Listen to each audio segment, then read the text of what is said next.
you and I are not friends. You had no business being there, frankly speaking.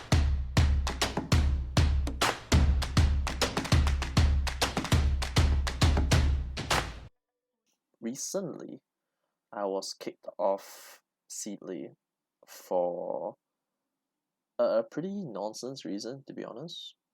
First I got kicked off, and then it was said to people that it was because I broke a bunch of community rules, which I think may or may not be true.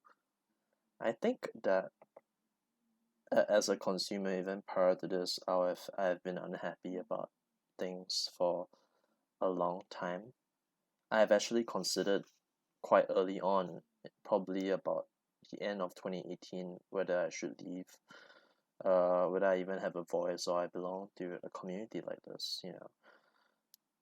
Some of the reasons I didn't leave are because, I mean, first of all, I do see that there's quite a bit of value that I get to add to the platform as well as it's added to me. Probably the biggest disappointment of this whole incident is that I actually have had a lot of respect for Kenneth, and I think that if you talk to anyone who I've talked to about Kenneth, they will definitely say the same thing.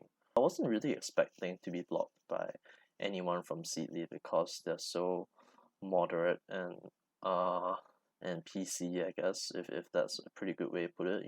They're not really big on disagreeing with anyone to such a degree. I think that while I've respected Kenneth for quite a while, I have not really shown that kind of respect to Ming Feng at all. And it's primarily because I've been very critical about Seedly's content, which he's in charge of. Uh, because they get a lot wrong sometimes. Why this matters to me as a consultant is because when you insist on publishing information that is wrong, someone who believes in a platform, and I know there are many people who believe in the platform fervently, will take it to heart, and they will follow this advice. And it's not like content was so bad. They've actually made like really tremendous headway since 2017. So Mingfa and I are not friends. We got nothing in common. I was still surprised to be blocked, because like even Gabriel Tam, who's a moderator on Seedly, or he was, like I can basically just spend like half my day. Okay, I don't do that. I can spend a lot of separate issues telling him that, wow, Gabriel, like you're just terrible biased moderator. And it's not really a personal thing. It's just that I'll point out this example which he put out. I was like, okay, like how is that moderation or how is that fair? It's not trying to tell him personally that he's a horrible human being. It's just that this level of moderating, which is in relation to his work, is terrible. It's pretty open about it. And then recently we've been playing League of Legends together, so I don't really think that yeah, I think that there are people in this life who know how to separate that kind of thing. The point of which it got worse was when someone from Seedly posted this article. So this article is the no bullshit guide to restarting your career after retrenchment. And yeah, I mean it was pretty important to me that I read this, I guess, because a few of my prospects and clients who I care about a lot, honestly, this COVID period has been really crazy for the people who I care about, and I'm not I can't provide all the solutions, what I mean? I'm not sure if you understand how that feels, like to be in charge of managing so much responsibility and people's money, and there's so little that you can do in this area. So I was like, okay, like something that I can read, and maybe it's not my area of expertise, so it might be useful, or I can like kind of just redirect this article to clients, which I've done. I've redirected Seedly articles about saving. I've redirected Seedly articles about um credit cards, brokerage platforms, stuff which I'm not very familiar or comfortable with. So I read this article, and this WSG thing, or Workforce Singapore, and a whole bunch of like there's just this thing like where like they kept popping up buttons about talking to a career coach at WSG or something. And I was really surprised. And this should tell you that I'm actually pretty objective about how I view the quality of a financial article, because I was surprised. Like, if I was not surprised, then I would just be all, like judgy about the quality or something like that. Whatever presumptions people may make about when I read a Seedly article, because sometimes the quality is really terrible. But for the most part, I was just like, huh, like wow, that this doesn't seem like it was written by someone at Seedly at all. So it's just not like Seedly to really broadcast a very specific solution and a very specific platform. So I wrote that. Well, I mean, you can kind of see it for yourself, I think. Yeah, and it was really funny. So I left a little comment. It's mostly out of jest. Honestly, nothing, nothing malicious, I think. It's just really weird because I've been on Seedly for 3 or 4 years, and like now they're doing sponsored articles, sort of. Yeah, and so I read the thing again, and eventually, the article was Seedly launches, Seedly explains. They're keeping their editorial values and integrity, whatever. I clearly have an agenda. I think that everyone who reads Money Maverick knows what the agenda is, and the agenda obviously is to sell products. The products, I'm not speaking on behalf of my company. Just frankly speaking, I enjoy the products very much. I really do. I've seen over and over again how the way I consult and how the products help me really create substantial financial difference in people's lives, and so I will defend it to like my life and the crap like that. But ultimately that doesn't change the fact that I am biased. There's absolutely no contest about that. It's no question. I've talked to people who are in a much better neutral position than me, such as fee-based advisors, like Christopher Dunn, for example. And yeah, there's no doubt about it at all. But I can tell you what I know about integrity, and I hope that people think that I still have a lot of it. If you want to start an articles talking about your integrity, something is going to go horribly wrong. So I posted a little Facebook chunk, and it really just kind of expressed some of the thoughts that I had about it, because I've been on Seedly for so long that I kind of sensed for a very long time now that Seedly wasn't making money, or that at the very least, even if they were making some money, they had to kind of explore very serious revenue streams, because not a lot of what they're doing is designed to make a lot of money, which is okay. I've consulted for businesses before and stuff like that, and I figured at some point of time you guys are gonna need money, and I've told Kenneth this, and uh yeah, it's so I wrote that, and obviously I nitpicked about the fact that when someone sponsors you, you're bound to have a bias. You claim unbiasedness and have a bias is deceptive, and that deception will hurt people who make financial decisions on the basis that you're unbiased. It's very simple. I've always been upfront about it. Like, this is the thing that's wrong. This is why. The reason why this is wrong is because people get hurt. It's always come back down to the people, and the idea that any one of these people could get hurt from following something that could be quite blatantly wrong or biased without it being addressed in the slightest, without any kind of accountability, is just terrible. And yeah, so Kenneth showed up on my Facebook. Kenneth and I are not friends on Facebook.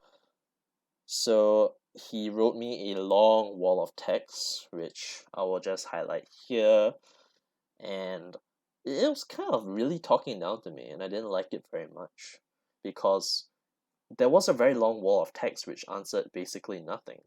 You're free to leave if you want, which is what I've been getting from him for the last year plus or so. He wasn't always like this. It's really weird. So this is the part which really got me. First of all, he said, I will also post this on our community Facebook group. Right after he said, do you want to call us out here on your own Facebook profile and nothing good changes from there? nothing good has changed from telling you stuff directly. So I just need to whine or express myself a little bit, which I did on my own profile. You and I are not friends.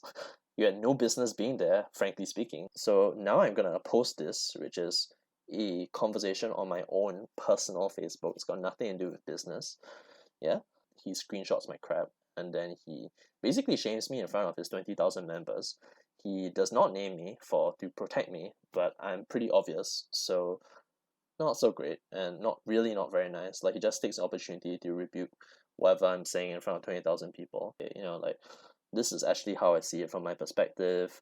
I'm gonna put it in the comment that it's me. I don't need any defending, because anyway, I'm really obvious, man. Everyone knows it's me. Like, come on, who else is it gonna be? So he tagged all the people in the discussion, regardless of whether they agreed or disagreed, and he invited them to leave. If yeah, and I was like, what the? It was just absolutely appalling the way he singled out my friends, who only wanted to have a discussion on the thing that I brought up.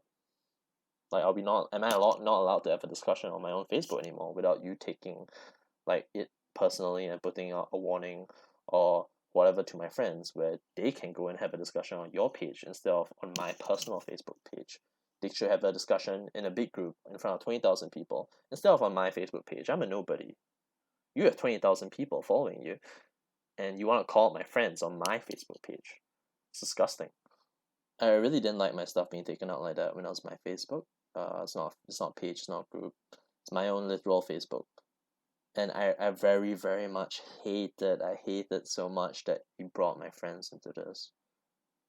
The worst part is that they weren't even all agreeing with me.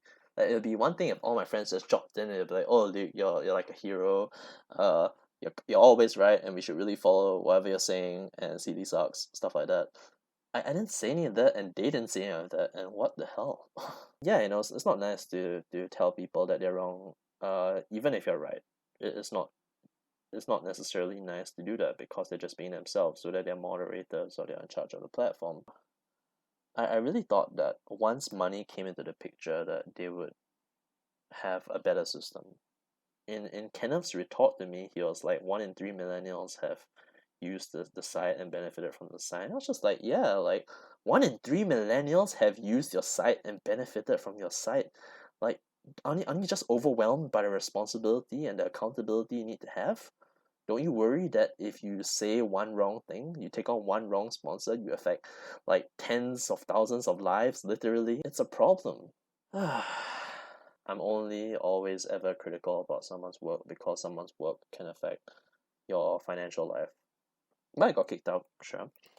And I don't think that is justifiable. I don't think they can demonstrate this, even if they tried, or at least in the context of doing it, in the CD community where in front of tens of thousands of people, it could really impact someone's reputation or hurt someone's feelings in front of all these people.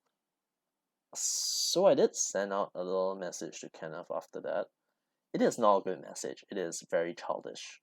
I was feeling pretty childish at that point. I will apologize for him, man. Okay, it was not a nice thing to say. I just really did admire him for his work. I mean, I've been very critical about the work, but to try, like that was admirable, honestly. Some parting thoughts is that I I do regret what's happened. There's just things that Kenneth can do that I can't, and I admire that, and I envy that. And that he had a choice to keep his company afloat, and even though I disagree on ethics a lot, he doubled down and figured it out, and yeah, I really respected that. I don't think that I've done anything wrong, and I'm really disappointed that this happened. Making all the noise that I've been making is just very much trying to prevent people from getting hurt. It's like preventing someone from getting hit by a car if they're jaywalking.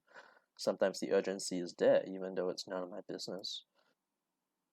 I will miss Sealy, without a doubt. I loved certain elements of it very much. I enjoyed the festival quite a bit as well. I just wanted people to see my side of the story. I didn't want anyone who follows me to think that, you know, um, I'm just a rude human being who had nothing better to do. So I was removed and I wasn't really able to provide my view very well. I provided a view and I think it was deleted. You can draw your own conclusions. If you've watched this all the way to the end, that you will forget an unbiased platform.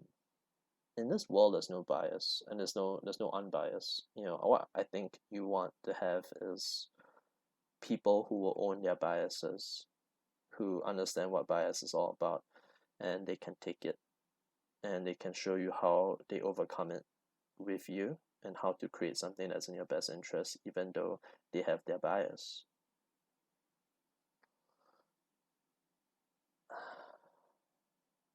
I am pretty sorry about the see you in hell. Yeah, it's pretty much along those tones. I'm not like see you in hell and then like stick my finger out. I'm so angry and whatever. That's not how it was. I hope I hope that things will still be good.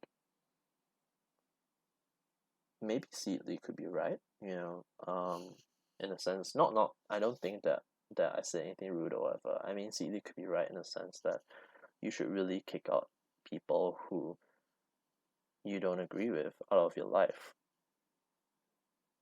Maybe that's what it takes to run a successful business, to create an empire. I don't know. But it's not how I want to be.